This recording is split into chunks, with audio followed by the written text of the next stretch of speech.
ఇవ్వండి ఈ విధంగా కోసి పెట్టుకున్న ఎర్రగడ్డలు పచ్చిమిరకాయలు తిరగమాత వేసుకొని వేపుకోవాలి. ఇవ్వండి ఫ్రెండ్స్, నేనే చేస్తున్నాను. ముందుగానే ఇలా పొరుగులు నానబెట్టుకోవాలి నీళ్ళలో, చూసారు కదా.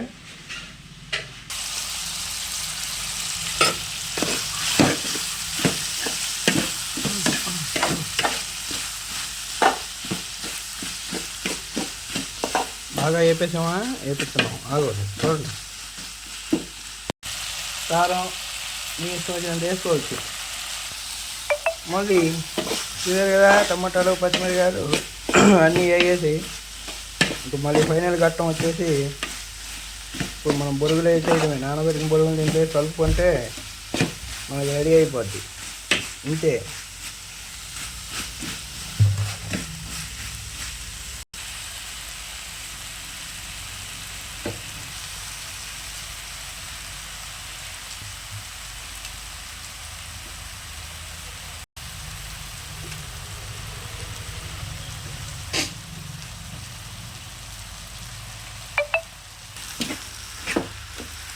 ఇదిగోండి, ఇదే ఫైనల్, ఇంకా అయిపోయినట్టే. గుమ్మగుమ్మలాడే బొరుగులు ఉప్మా రెడీ. మరి టేస్ట్ ఎలా ఉంది అనేది, టేస్ట్ అయితే బాగానే ఉంటుంది. మరి మీరు కూడా ట్రై చేయండి. ఎవరికి నచ్చినట్టు వాళ్ళకి కారం బాగా వేసుకుంటే అయిపోద్ది, అంతే. Bye bye.